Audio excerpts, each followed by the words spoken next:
దీప ప్రజ్వలన కార్యక్రమంకి అతిథుల్ని తరలి వెళ్ళవలసిందిగా కోరుచున్నాం. దీపం తొందరగా తీసుకురండి అమ్మా.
సభకు నమస్కారం. చాలా సంతోషం. ఈరోజు స్వర్ణ భారత్ ట్రస్ట్ ప్రాంగణంలో ఈ ప్రజామందిరంలో మనం ఒక మంచి పుస్తకాన్ని, అనువాదించిన పుస్తకాన్ని మనం ఇవాళ ఆవిష్కరించుకుంటున్నాం. అందుకని ముందు రాసిన ఆయన విదేశస్థుడు, భారతదేశం యొక్క పరిస్థితిని చూసి గొప్పతనాన్ని గమనించి జరుగుతున్న నిర్ణయాన్ని గుర్తించి ప్రపంచానికి తెలియజెప్పాలనే ఉద్దేశంతో ఆ రోజు ఆయన భారతదేశం పక్షాన అని చెప్పి రాసిన దురంత్ గారు అభినందనీయుడు. ఈరోజు ఈ పుస్తకాన్ని తెలుగు భాషలో తీసుకొచ్చి ఈ అనువాదించిన పుస్తకాన్ని ప్రచురించినందుకు శ్రీ అలక్ నంద ప్రచురణలో వారిని, శ్రీ అశోక్ని నేను హృదయపూర్వకంగా మీ అందరి తరఫున అభినందిస్తున్నాను. దాంతోపాటు ఈ పుస్తకాన్ని, ఆంగ్ల భాషలో ఉన్న పుస్తకాన్ని తెలుగులోకి అనువదించిన శ్రీమతి అనురాధ గారికి కూడా నేను అభినందనలు తెలియజేస్తున్నాను. ఈ భారత చరిత్రలో మరుగుపడిన అనేక విషయాలను, చీకటి నిజాలను, అవన్నిటిని ఆయన అక్షరీకరించాడు. ఈ ప్రతి ఒక్కరూ చదవదగినంటే యొక్క పుస్తకం అని చెప్పని నేను భావిస్తున్నాను. పుస్తకంలో ఉన్న విశేషాలు వారు చెప్పారు. అలాగే శ్రీ నాగేశ్వరరావు గారు, అలాగే బుద్ధప్రసాద్ గారు కూడా ప్రస్తుత పరిస్థితులపైన, ఈ పుస్తకం దాని యొక్క ప్రాముఖ్యత పైన మన ముందు చెప్పారు. నేను ముఖ్యంగా ఈ పుస్తకం ఎందుకు అవసరం అంటే, ప్రపంచవ్యాప్తంగా ముఖ్యంగా పాశ్చాత్య దేశాల్లో భారతీయత, భారతదేశం యొక్క ఎదుగుదలను కొందరు జీర్ణించుకోలేకున్నారు. భారతదేశం ఎంత వేగంగా ప్రగతి పదంలో ముందుకు వెళుతుంది, శక్తివంతమైన దేశంగా తయారవుతుందనే నిజాన్ని కొందరు జీర్ణించుకోలేకున్నారు. జీర్ణించుకోలేకపోవడం ఒకటి. మరొక పక్క మరికొంతమంది పెద్ద ఎత్తున భారత వ్యతిరేక ప్రచారం చేస్తున్నారు. ఈ దేశాన్ని గురించి, ధర్మాన్ని గురించి, సంస్కృతి గురించి, ప్రభుత్వాలను గురించి తప్పుడు ప్రచారం జరుగుతుంది. Lot of disinformation campaign, misinformation campaign is going on about India because they are not able to digest the progress and reemergence of India once again as a powerful nation. I am just using some words in English and also speaking some words because this should go to the national media and to other friends from other states. That is the reason of my speaking in English. Otherwise, you know, I love to speak in Telugu and I enjoy speaking Telugu. I would like to reach out to those people, so-called Western media, who think that they are supreme. And they carry on this disinformation campaign about our nation. India was once upon a time Vishwaguru. India was so rich culturally, economically, minerally. Everything was available in India. That has been destroyed by the colonial rulers. సామ్రాజ్యవాద ఆకాంక్షలో భాగంగా కొన్ని పాశ్చాత్య దేశాలు మన విషయంలో British వాళ్ళు, Portuguese వాళ్ళు వీళ్ళు వచ్చి దేశాన్ని ఆక్రమించడం కాకుండా దోచుకున్నారు, నిజాలను దాచుకున్నారు. మనకు తెలియకుండా ఉండే విధంగా, మన భవిష్యత్ తరాలకు అర్థం కాకుండా ఉండే విధంగా మన ఆత్మాభిమానాన్ని దెబ్బకొట్టి, వాస్తవాలను వక్రీకరించి, చరిత్రను వక్రీకరించి, తప్పుడు విద్యా విధానాన్ని ప్రవేశపెట్టి మన దేశంలో జాతీయ భావన, ఆత్మవిశ్వాసం లేకుండా ఉండే విధంగా they have introduce the education system. Administration capture చేశారు, మిస్యూజ్ చేశారు, robbed and did so many atrocities against Indian people. భయంకరమైన అవమానాలు, భయంకరమైన హింస, క్రూరాతి క్రూరమైన ప్రవర్తన బ్రిటిష్ వాళ్ళు మన దేశంలో చేశారు. అవన్నీ ఒక ఎత్తు అయితే సంపదను దోచుకోవడమే కాకుండా మన మనసులను తప్పుదారి పట్టించే, మన దేశం యొక్క యువతకు మంచి మార్గం లేకుండా ఉండే చేసేందుకు they have started their own education system. They forced their language on us to destroy our culture and heritage. And they distorted the truth and started progressing and projecting as if they are the great. And we are innocent. And we have to learn from them. History books were distorted. Alexander the Great, Robert Clive the Great. Great of what? For what? For robbing the nation? For expanding their own nation? సామ్రాజ్యవాదం ఆకాంక్షతో వాళ్ళు ఆ రోజుల్లో Victoria మహారాణి, Elizabeth మహారాణి వాళ్ళు ఇష్టం అనుకోండి. చరిత్రలో ఎన్ని అపచారాలు చేయాలని అపచారాలు చేశారు. మనం చరిత్రాత్మక మన యొక్క ఛత్రపతి శివాజీ గురించి, స్వామి వివేకానంద గురించి, రవీంద్రనాథ్ ఠాగూర్ గురించి, మహారాణా ప్రతాప్ గురించి, అల్లూరు సీతారామరాజు గురించి, కొమరం భీం గురించి, లేకపోతే దేశంలో అనేక మంది, వేలాది మంది వీళ్ళు, లేదా రామానుజం గురించి, సివి రామన్ గురించి, మేధస్సులో గణిత శాస్త్రంలో, మరి ఇక కౌటిల్యుడి గురించి అర్థశాస్త్రంలో ప్రవీణుడైన వీళ్ళ యొక్క గొప్పతనాన్ని, వాళ్ళ యొక్క తెలివితేటలను వాళ్ళ హిస్టరీలో ప్రతిబింబిస్తారు. They never portrayed the greatness, the scholarliness, the contribution made by our own scientists, our mathematicians. That is the atrocity they have done to this nation. And people, whoever has come, they have noticed Pahian, Huan Song, and Will Durant. The others also, but some of them, they did not like to project this internationally. And particularly now, when India is on the move now once again, we have regained our conscience. And wherever we go, we are showing our excellence. See the multinational companies, so-called multinational companies, many of the companies are headed by Indians. They like our intelligence for their business purpose. So they are utilizing our talent, our skills, our knowledge, which we got from our heritage and our hard work. Now it is on the display. In every field, India is moving forward.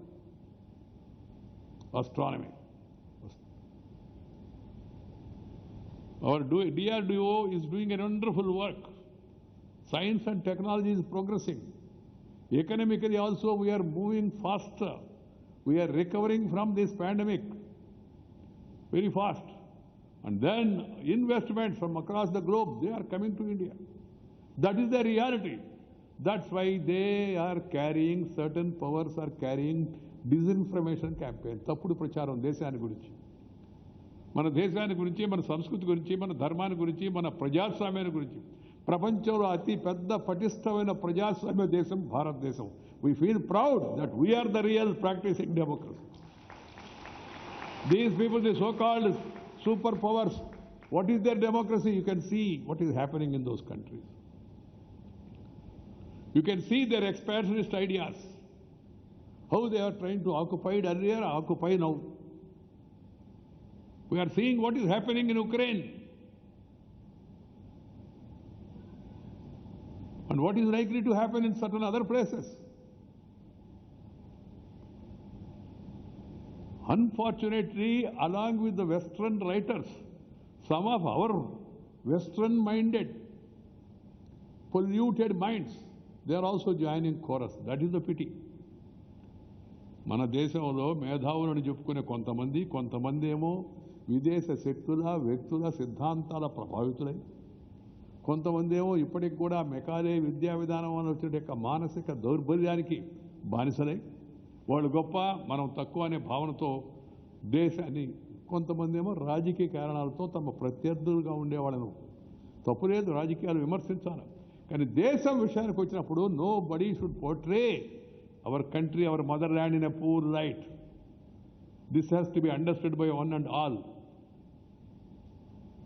రాజకీయ విభేదాలు వేరు, సిద్ధాంతిక విభేదాలు వేరు, కానీ దేశం యొక్క సార్వభౌమత్వం, దేశం యొక్క సమైక్యత, దేశం యొక్క ప్రగతి విషయం వస్తే మనందరం ఒకే భాషలో మాట్లాడాలా, ఒకే దారిన ముందుకు వెళ్ళాలా, దేశం కోసం ఆడాలి, దేశ ప్రజల కోసం ఆడాలి. అది చాలా అవసరం. This has to be realised by one and all. Even on external matters, India always takes a considerable balanced view, keeping its own interest and the interest of the nation. Because we don't believe in expansionism. ప్రపంచ దేశ చరిత్ర చూస్తే, భారతదేశ యొక్క చరిత్ర చూస్తే, nowhere, even when it was powerful, even our rupee was strong, we never attacked any country. చరిత్ర చూడండి, చిన్న దేశాలు కూడా వచ్చి విదేశాలను ఆక్రమించే ప్రయత్నం చేశాయి. అంత శక్తివంతమైన భారతదేశం, అంత తెలివిగల భారతదేశం ఏ ప్రపంచంలో ఏ దేశాన్ని ఎప్పుడు ఆక్రమించిన దాఖలాలు లేవు. That is because of our culture, our heritage. సర్వే జనా సుఖినో భవంతు, వసుదైక కుటుంబకం. We believe in peaceful coexistence. That is the only way forward for humanity to progress. Everybody should understand that peaceful coexistence, helping each other, because it comes out of our share and core, share and care. And also think about others, uplift for their progress. This is the philosophy of India. ఇది మన పెద్దలు మనకు చెప్పింది, మన సంస్కృతి మనకు చెప్పింది, మన వేదాలకు మనకు ప్రవచించింది. దాన్ని మనం నమ్ముతాము, దాన్ని విశ్వసిస్తాము, దాన్ని ఆచరిస్తూ ఉన్నాము. కానీ కొన్ని దేశాలు ఇప్పుడు చూస్తున్నాం మనం, పొరుగు దేశాలను, పక్క దేశాలను, చిన్న దేశాలను ఆక్రమించే ప్రయత్నం చేస్తూ ఉన్నారు. తమ సంస్కృతిని వాళ్ళపై రుద్దే ప్రయత్నం చేస్తున్నారు. ఆ ప్రయత్నాలను ప్రపంచంలో ఉంటే అందరూ కూడా ప్రజాస్వామ్య వ్యక్తులు, శక్తులు అందరూ వ్యతిరేకించాలి. ఎవరనేది కాదు, క్వశ్చన్ కాదు. అండ్ ఆల్సో మన భారతదేశంలో ఉన్న వాళ్ళందరూ కూడా దేశం విషయం వచ్చినప్పుడు అందరూ సమైక్యతగా వ్యవహరించాలి, అందరూ ఒకే స్వరంతో మాట్లాడాలి. The government of India is trying to do it's best to safeguard the interest and also relieve the pains of our people who are living in the war conflict zone. We are reading in newspapers how the government of India is making efforts. But please understand, it's a war zone between Russia and Ukraine. Fighting is going on. Tanks are used, bombs are used, chemical weapons are used. And people are there who have gone there for education, for their progress. When they are in the conflict region, there will be some problem. They have to be taken out from that. It's not easy. It's easy to write, to criticize. One must understand, visualize what is a war zone.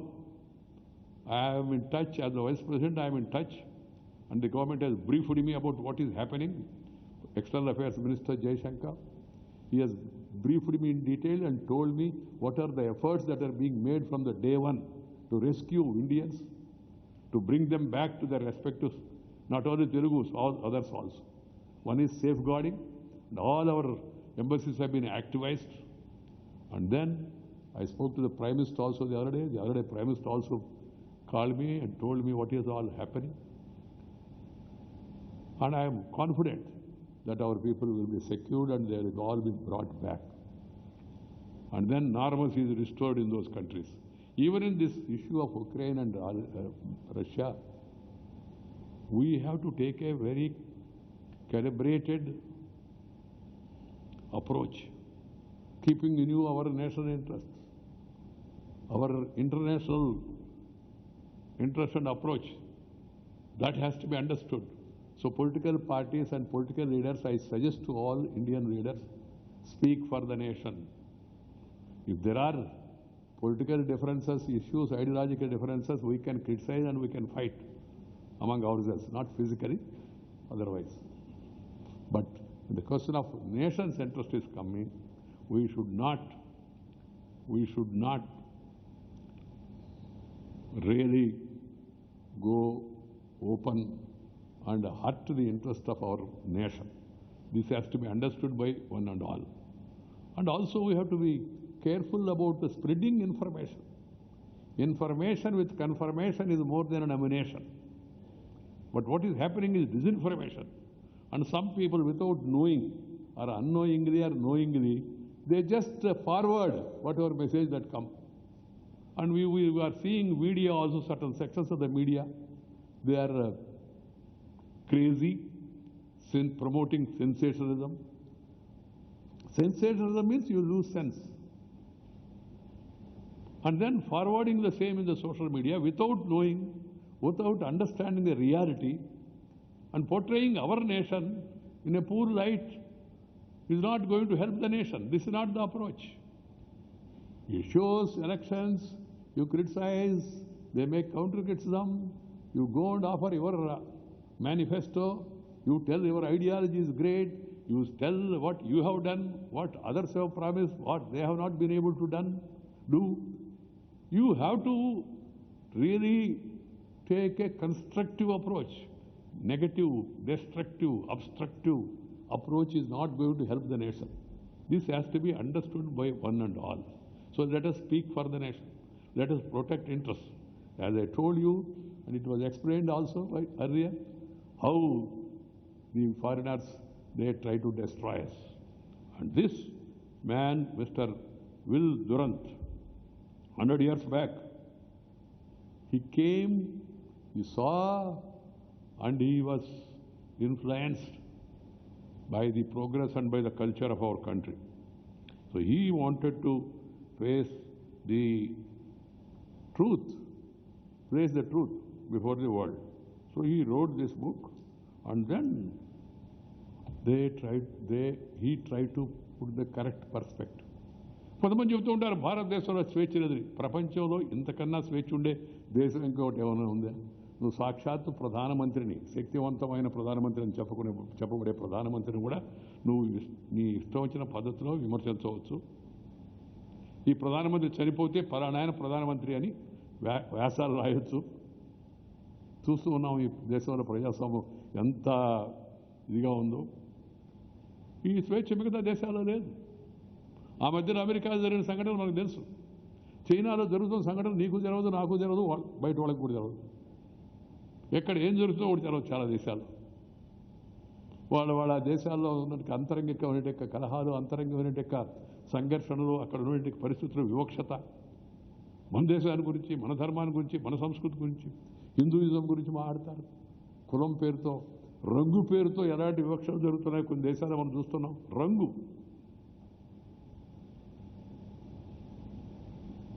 మన దేశంలో మనం లోటుపాట్లు లేవని నేను చెప్పను. అక్కడక్కడ మధ్యలో వచ్చిన వింత ప్రవృత్తుల కారణంగా కొన్ని బలహీనతలు చొరబడ్డాయి. వాటిని గుర్తించి వాటిని సరిదిద్దుకునే ప్రయత్నం మనం చేయాలా, చేసుకుంటున్నాం కూడా. దానికి సరైన మార్గదర్శనం చేయాలి. అంతేగాని ఈ దేశంలో అంతా వివక్షతే, ఈ దేశంలో స్వేచ్ఛ లేదు, ఈ దేశంలో ప్రజాస్వామ్యం లేదు అని రాస్తున్నారు. ఈ రాసే వాళ్ళ దేశాల్లో ఏం జరుగుతుందో వాళ్ళని అంతర్ముఖులై చూసుకోమనండి. So-called big countries, superpowers also. What they have said, in the election campaign, how they have behaved among themselves. This has to be understood. Today, that's why the essence of what I want to say is, let us speak for the nation. Let us know the truth. And let us protect the interest of our people. And we want India to become strong, stable, prosperous. Strong means not to have only military power and capture somebody. We don't want to capture anybody. Yes, we want to become rich to help others. That is the approach. శక్తివంతమైన దేశం ఎందుకు? శక్తివంతమైన దేశం అంటే అర్థమైంది పేదరికములో తొలగించబడి వివక్షతలకు తావు లేకుండా అందరికీ సమాన అవకాశాలు కల్పించి అందరూ సుఖంతో సంతోషంతో, సుఖం ఒక్కటే చాలదు, సంతోషం కావాలి. Prosperity, happiness. That happiness will come if there is no tension. You will be able to pay your attention for your development, for the development of the nation. కానీ కాన్ఫ్లిక్ట్ వచ్చి జనాన్ని ఆ విధంగా రెచ్చగొట్టి ఆ విధంగా వివక్షలు చేసి ప్రభుత్వాలు కూడా అలాంటి పరిస్థితులు కల్పిస్తే మానవాళి సంతోషంగా జీవించలేరు. కులం పేరుతో, మతం పేరుతో, వర్గం పేరుతో, వర్ణం పేరుతో, జిల్లా పేరుతో, భాష పేరుతో జనాన్ని చీల్చే ప్రయత్నాలు కొందరు చేస్తూ ఉంటారు. మతాన్ని అడ్డం పెట్టుకొని, గతాన్ని మర్చిపోయి. వ్యక్తుల్లో ఉండే క్యారెక్టర్, క్యాలిబర్, కెపాసిటీ అండ్ కాండక్ట్ని గుర్తించాలా. దురదృష్టవశాత్తు ఇవాళ కొంతమంది నాయకులను చెప్పబడేవాళ్ళ కొరబడే అదర్ సీస్. నేను చెప్తున్నాను, కావాలని ప్రతిగా దాన్ని రిపీట్ చేస్తున్నాను. Character, calibre, capacity and conduct స్థానంలో క్యాస్ట్, కమ్యూనిటీ, క్యాష్, క్రిమినాలిటీ, ఈ 4 సీలు డామినేట్ చేస్తున్నాయి. ఇది ఏమాత్రం దేశానికి మంచిది కాదు. వీటిని మొదట్లోనే తుంచేయాలా. అలాంటి బుద్ధి, అలాంటి మనస్తత్వం కనిపించిన నాయకులను మనం ఇంటికి పంపించాలి. ఆ ప్రయత్నం చేయాలి మనం. అలాంటి వ్యక్తులను, ఆ శక్తులను ప్రోత్సహించకూడదు. తాత్కాలికమైంది అభివృద్ధి, development for all. Nobody can develop one community, it's not possible. గ్రామానికి విద్యుత్కరణ, గ్రామానికి మంచినీటి సరఫరా, గ్రామంలో మంచి విద్యాలయం, అధ్యాపకుల నియామకం, మంచి లా అండ్ ఆర్డర్, శాంతి భద్రత, ఇవన్నీ అందరికీ కలిసి చేయాలి కదా. లా అండ్ ఆర్డర్, ఒక కులానికి లా అండ్ ఆర్డర్ ఏమైనా చేయగలడా? ఒక మతానికి లా అండ్ ఆర్డర్ ఏమైనా చేయగలడా? తర్వాత ఈ దేశంలో ఇంకో దుర్భాగ్యం ఏంటంటే చాలామంది మతాన్ని, ధర్మాన్ని వారు వివక్షత మర్చిపోతున్నారు. మతము ఒక వ్యక్తిగత పూజా విధానం, ఒక ఆరాధన విధానం. నీ ఇష్టం నువ్వు ఆరాధించుకో. సంస్కృతి, ధర్మం అది సర్వకాలాలకు ఉపయోగపడేది. దాన్ని మనం కాపాడుకోవాలి. మతము ఎవరో, నేను అప్పుడప్పుడు చెప్తున్నాను, నిలువు నామం పెట్టుకో, అడ్డనామం పెట్టుకో, దేశానికి మాత్రం పంగనామం పెట్టబాకు, అంతవరకైనా కోరుకునేది చెప్పి కొంచెం తేలిగ్గా అర్థం అవడం కోసం ఒక్కోసారి నేను మామూలు జనం ఆడుకునే మాటలు చెప్తుంటాను. నీ ఇష్టం వచ్చిన పుస్తకం చదువుకో, ఇష్టం వచ్చిన దేవుడు ప్రేమించు. ఈ దేవుడిలో కొరత లేదు ఈ దేశంలో. కోట్ల మంది దేవుళ్ళు ఉన్నారు. దాంట్లో మళ్ళా తుగులు పెట్టకూడదు. మేము చెప్పేది గొప్ప, మా గురువు గొప్పవాడు, ఆయనే అందరికీ. గురువు అంటే జ్ఞానాన్ని ఇచ్చేవాడు, సత్ప్రవర్తన, సద్బుద్ధిని చెప్పేవాడు, సదాశయాలను ఉద్ఘాటించేవాడు. ఒకరికి మధ్య ఇంకొకరు తుగులు పెట్టేవాడు కాకూడదు. ఒకరి మధ్య ఇంకొకరు తుగులు పెట్టేవాడు కాకూడదు. ప్రేమ ద్వారా అందరినీ ప్రోత్సహించి దగ్గరికి పిలిచి సాంత్వన కలిగించేవాడు గురువు. చక్కని మాటలు చెప్పి సాంత్వన కలిగించేవాడు.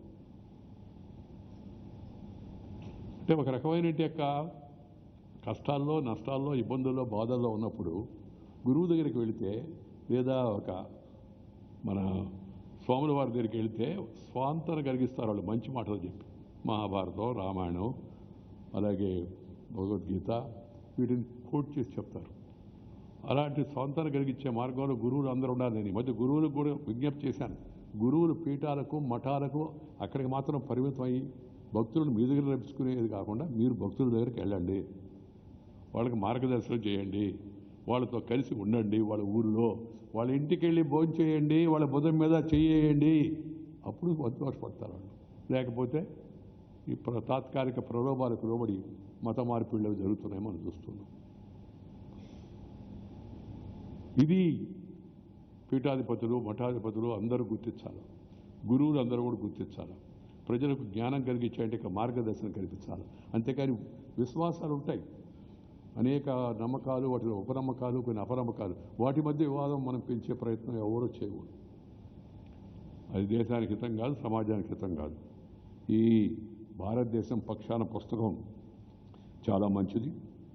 The case for India by Will Durant is a noted American historian and philosopher. So he is best known for his seminal work, the story of philosophy, and through his renewed 11-volume work, the story of civilization. These are some of the books. ప్రపంచంలో ఎక్కడ మంచి విషయం జరిగినా దాన్ని స్వీకరించాలి. మనం తలుపులు మూసుకునే సమాజం కాదు, తలుపులు తెచ్చిపెట్టి అన్ని పక్కల నుంచి గాలి రానివ్వాలా, కానీ మన కాళ్ళపై మనం నిలబడాలి, ఆ గాలికి ఎగిరిపోయేట్టుగా ఉండకూడదు. అందుకే చెప్పారు, open windows and doors but stand firm అనేవారు this thing. So see his words about India. I was filled with astonishment and indignation at the apparently conscious and deliberate bleeding of India by England for 150 years. I began to feel that I had come upon the greatest crime in the history. He expressed admiration for Indian ancient civilization and recognizing its contribution to the world languages. We have so many languages, beautiful languages. మన languages మనం కాపాడుకోవాలి. ఈ పాశ్చాత్య వ్యామోహం అనుకరణ వదిలేయాలి. మన భాష దాంట్లో ఉండే మాధుర్యం అది చెప్పనేది కాదు. నేను అందుకే చెప్తున్నా, మాతృభాష, మాతృదేశం, మాతృభూమి, గురువు వీళ్ళని మర్చిపోవద్దని. ఆ భాషలో పునాదులు మాతృభాషలో ఉండాలి. విద్యా విధానంలో సమూలంగా మార్పులు రావాలి. నూతన విద్యా విధానాన్ని పూర్తిగా అమలుపరచాలి. ప్రాథమిక విద్య హై స్కూల్ వరకు తప్పనిసరిగా మాతృభాషలో చెప్పాలి, చెప్పమని అందరం డిమాండ్ చేయాలా. ప్రజా పరిపాలన మాతృభాషలో జరగాల. అర్థం కాని భాషలో నువ్వు ఆర్డర్ ఇచ్చి జనానికి పోయిన ఒత్తిడి చేయడం ఏంటి నాకు అర్థం కాదు. అసలు ఎందుకు ఇంగ్లీష్లో అసలు ఆర్డర్ ఎందుకు ఇస్తున్నావు నాకు తెలవడం. ఎంతమందికి ఇంగ్లీష్ వచ్చు? గెజెట్ నోటిఫికేషన్ అవన్నీ ఎందుకు మాతృభాషలో ఇవ్వరు? కోర్టుల్లో ఎందుకు మాతృభాషలో వాదనలు వినిపించరు? తీర్పులు ఇవ్వరు? పరిపాలనా భాషగా మాతృభాష ఉండాలా, న్యాయపరమైన భాషగా మాతృభాష ఉండాలా, బోధనా భాషగా మాతృభాష ఉండాలా. ఆ తర్వాత ఇతర భాష నేర్చుకోవాలి. తప్పుదే నేర్చుకుంటే ప్రపంచం అంతా మనం వ్యాపిస్తున్నాం కదా. ముందు మన మాతృభాషను మనం గౌరవించుకొని పునాదులు ఏర్పరచుకొని తర్వాత ఇతర భాషల్లో కూడా ఏం అభ్యంతరం. ఇంగ్లీష్ మాట్లాడు, అభ్యంతరం లేదు. హిందీ మాట్లాడు, ఇంగ్లీష్ మాట్లాడు, ఫ్రెంచ్ మాట్లాడు, రష్యన్ మాట్లాడు, పర్షియన్ మాట్లాడు, ఉర్దూ మాట్లాడు, ఏదైనా మాట్లాడు.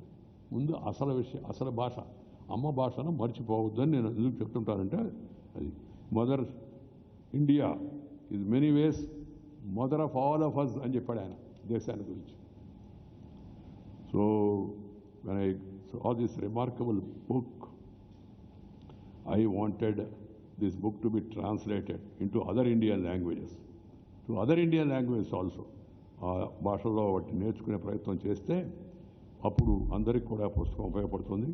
యువతరం ముఖ్యంగా ఇలాంటి పుస్తకాలు చదవాలి. నేను వెళ్ళాను గ్రంథాలయానికి. ఒక ఆయన సూర్యనారాయణ, ఆయన ఆశ్చర్యం కలుగుతుంది. 2 లక్షల పుస్తకాలు, 600కు పైగా రామాయణాలు, 550 పైగా మహాభారతాలు, ఇంగ్లీష్లో తెలుగులో అనేక చారిత్రాత్మకమైన కళాత్మకమైన అన్ని విషయాలన్నీ పొందుపరిచే పుస్తకాలన్నీ ఆ ఒక్క వ్యక్తి ఒక శక్తిగా మారి ఒక ఇన్స్టిట్యూషన్ కన్నా గవర్నమెంట్ ఏజెన్సీల కన్నా ఇంకా శక్తివంతంగా నిర్వహిస్తున్నాడు. గుంటూరులో నేను వెళ్ళి చూశాను. Amazing work. 2 lakh books collected, ancient books by one person. And he has dedicated his life for that. ప్రతి ఊరిలో ఒక గ్రంథాలయం ఉండాలి, ప్రతి ఊరిలో ఒక దేవాలయం ఉండాలి. అంటే దేవాలయం అంటే మందిరం, అది నీకు ఏ ఇష్టమైతే ఆ మందిరం. ప్రతి ఊరిలో ఒక సేవాలయం ఉండాలి. గ్రంథాలయము, దేవాలయము, సేవాలయము, ఈ 3 చాలా అవసరము. అందరూ గుర్తుపెట్టుకోవాల్సిన అవసరం ఎంతో ఉంది. A library, a temple or a place of worship, and then a service center for the helping the service, doing service to the people. These are necessary for every village, and I feel that in future everybody will try to take care of their native place and try to help those people to acquire these things. ప్రతి ఒక్కరూ ఈ అలంకరణలు కాదు, పెద్ద అలంకరణ చేసుకుంటారు. కొంతమంది చేసుకుని నాకు అభ్యంతరం లేదు. రకరకాల అలంకరణలు అవి చూపిస్తుంటారు బయటికి. అంతఃకరణం బాగుండాలి. దాంతోపాటు కులము కన్నా గుణము మిన్న అనే విషయాన్ని గుర్తించాలి. కులము కన్నా ధనము కన్నా గుణము మిన్నా. నీ గుణం తర్వాత నిలబడద్ది, నీ ధనం నువ్వు పోయిన తర్వాత నీతో రాదు. నువ్వు తీసుకెళ్దామన్నా కూడా వాటి అన్నిటిని పెట్టుకోపోవడానికేమో 6 అడుగులే పెట్టే, అందుకు ఎక్కువ పట్టదు. దాంట్లో ఎక్కడ పెడతావు? తర్వాత పట్టించుకునేది ఎవరు? నేను పేరు చెప్పను, ఈ మధ్యలో చరిత్రలో కొందరు చనిపోయారు, పెద్ద ధనవంతులు. ఆఖరి రోజులు వాడు జరిగిన పరిస్థితి దుస్థితి చూస్తే మనకి విచారం వేస్తుంది. అది మిగతా వాళ్ళకి కనివిప్పు కావాలి. ప్రజల కోసం జీవించు, ప్రజల్లో జీవించు, నువ్వు ఎక్కువ కాలం జీవిస్తావు. నేను ఆ విశ్వాసం కలిగిన వ్యక్తిని, ఆ నమ్మకంతో పనిచేసే వ్యక్తిని. Live for others, you will live long. ఆ ప్రయత్నం ప్రతి ఒక్కరు కుటుంబాల్లో చేయాలని చెప్పని నేను ఈరోజు మీ అందరికి కూడా మనవి చేస్తూ, ఈరోజు ఈ మంచి పుస్తకం 75వ స్వరాజ్య అమృతోత్సవాల నేపథ్యంలో చరిత్ర నుంచి స్ఫూర్తి పొందిన వారి యొక్క జీవితాలను మరింతగా పుస్తకాలుగా ప్రచురించాలి. We must bring out more and more books about history and heritage and contribution made by our great forefathers and our freedom fighters. ప్రధానమంత్రి మోడీ గారు ఈ దేశంలో జాతీయ సాంస్కృతిక పునరుజ్జీవనం కోసం గట్టిగా కృషి చేస్తున్నాడు. ప్రజల్లో ఆత్మవిశ్వాసాన్ని కల్పిస్తున్నాడు. అది చాలా సంతోషం. అదే ప్రేరణతో అందరూ ముందుకు వెళ్ళాలి. ఈ ఆజాదీకి అమృత మహోత్సవం కార్యక్రమం ప్రతి ఊరిలో జరగాలి, ప్రతి విభాగం చేపట్టాలా, ప్రతి సంస్థ చేపట్టాలా, ప్రతి స్కూల్లో, ప్రతి కాలేజీలో, ప్రతి యూనివర్సిటీలో, ప్రతి డిపార్ట్మెంట్లో, విభాగంలో ఎవరికి వాళ్ళు సరిపి అక్కడ ఉండే వాళ్ళకి ఆడియన్స్కి విషయాలు తెలియజేసే ప్రయత్నం ఈ స్వరాజ్య అమృతోత్సవాలు నిర్వహించడం ఉద్దేశం అదే. ఆజాదీ అమృత మహోత్సవం ఉద్దేశం అదే. దాంతో మన భాష, మన వేషం, మనం విలువైన సాంప్రదాయాలు వాటిని కాపాడుకునే ప్రయత్నం చేయాలని నేను అక్కడ ఆ గుంటూరులో పాటిబండ సీతారామయ్య గారి స్కూల్ ఫంక్షన్కి వెళ్తే ఆ పిల్లలు, ఆ అధ్యాపకులు వాళ్ళందరూ వాళ్ళ చక్కని వస్త్రధారణ, సాంప్రదాయమైన వస్త్రధారణ, కట్టు బొట్టు, మాట, ఆట పాట ఎంత సంతోషాన్ని నాకు కలిగించాయో నేను చెప్పలేను. దాన్ని ప్రేరణతో ప్రతి ఒక్కరూ ముందుకు వెళ్ళాలని చెప్పని ఈ సందర్భంగా మనవి చేస్తూ, ఈ తప్పుడు ప్రచారం ఏదైతే దేశానికి గురించి జరుగుతుందో దాన్ని తిప్పికొట్టే ప్రయత్నంలో మనందరం చూడాల్సిన అవసరం అంతా కూడా ఉంది. ఈ దేశాల్లో ఎక్కడైతే చిక్కుకొని ఉన్నారో మన వాళ్ళని తీసుకొచ్చే ప్రయత్నాలు మరింత వేగంగా ముందుకు వెళ్ళాలని, అవి విజయవంతం అవుతాయని చెప్పని నేను భావిస్తున్నాను. ఎప్పటికప్పుడు కనుక్కుంటున్నాం. తెలుగు మన పిల్లలందరూ మనం రావడానికి, అలాగే భారతీయ పిల్లలందరూ వాళ్ళు ఎలా వాళ్ళ ప్రాంతాలకు చేరుకోవాలనే విషయం పైన నేను మిగతా రాజకీయ నాయకులు కాదు కాబట్టి నేను అవన్నీ ఎప్పటికప్పుడు బహిరంగపరచాను, వాటిపైన వ్యాఖ్యలు కూడా చేయను. మామూలుగా కూడా మిగతా వాళ్ళు కూడా వ్యాఖ్య చేయొద్దని నా ఉద్దేశం. ఇది రాజకీయం కాదు, దేశం యొక్క భవిష్యత్తు. పైపించి మన అందరికీ అక్కడ యాక్చువల్గా పోయి ఆడ ఏం జరుగుతుందో కూడా తెలవకుండా మనం ఏదో ఒకటి వార్తలు వ్యాపకం చేస్తే అట్ట. ఆ విషయంలో అందరూ జాగ్రత్తగా ఉండాలని చెప్పని ఈ సందర్భంగా మనవి చేస్తూ, మాకు ఈ అవకాశం కల్పించి ఈ నా అలకనంద ప్రచురణ వారికి, స్వర్ణ భారత ట్రస్ట్కి, వాళ్ళందరికీ ధన్యవాదాలు తెలియజేస్తూ మీ దగ్గర సెలవు తీసుకుంటున్నాను. నమస్కారం. మనం కార్యక్రమానికి ముందు మల్లాది సోదరులు వారి తండ్రి గారితో వచ్చి చక్కని గీతాన్ని ఆలపించి మనకు స్ఫూర్తిని కలిగించారు. ఎందుకంటే మన సంగీతం, మన సాహిత్యం, మన సంస్కృతి అంత గొప్పవి. వాటిని కూడా మనం ప్రోత్సహించాలని చెప్పని వాళ్ళకు కూడా నేను ఆశీర్వాదాలు, అభినందనలు తెలియజేస్తూ ఉన్నాను. మీ అందరికీ కూడా ఈ మహాశివరాత్రి సందర్భంగా అయిన తర్వాత మీ అందరికీ సుఖము, శాంతి కలిగి మరింత ఉత్సాహంతో భవిష్యత్తు నిర్మాణానికి మీరు అందరూ పూనుకోవాలని చెప్పని కోరుతూ మీ దగ్గర సెలవు తీసుకోవడం. నమస్కారం. జై హింద్. అలకనంద పబ్లికేషన్స్ తరఫున అతిథులకి పుస్తకాలు వారు బహుమతిగా ఇవ్వదలుచుకున్నారు. దయచేసి ఆ పుస్తకాలు ఒక్కొక్కరికి బహుమతిగా ఇస్తూ, అలాగే అలకనంద పబ్లిషర్స్ తరఫున అశోక్ గారి కుటుంబ సభ్యులందరూ కూడాను వేదిక మీదకి వచ్చి ఉపరాష్ట్రపతి గారితో ఒక ఫోటో అవకాశం కల్పించడం జరిగింది. దయచేసి వారు వడివడిగా పైకి రావాలి. అందరినీ దయచేసి కూర్చొని ఉండవలసిందిగా కోరుచున్నాను. ఈ చిన్న కార్యక్రమం అయిన తర్వాత ఒక చాలా మంచి కార్యక్రమం, అందరికీ ఉపయోగపడే కార్యక్రమం ఒక 15 నిమిషాలు ఉంటుంది. ఎవరు ఈ ఆడిటోరియం వదిలి బయటికి వెళ్ళొద్దు. అందరూ